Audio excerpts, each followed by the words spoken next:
Malaysian authorities have called off the search and rescue operation for Singaporean Tan Eng Soon. He had gone missing with another kayaker during an expedition in Mersing nearly 2 weeks ago. The Maritime Enforcement Agency said the search was halted last night as they haven't found new clues since the body of the other Singaporean, Tin, was recovered last week. The 10-day operation involved more than 150 personnel, 5 air and 11 marine assets. The pair had been kayaking near the Endau Islands on the 8th of August when they drifted away from their group. Up to this point,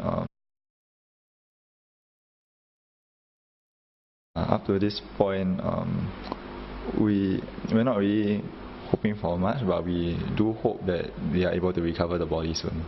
No matter what, my dad really loves the sea, so maybe he decided to take an extended vacation and not come back yet. In a statement, the Foreign Affairs Ministry expressed its sympathies to the families of the two Singaporeans. It also thanked the Malaysian government and agencies for their search and rescue efforts over the past 10 days.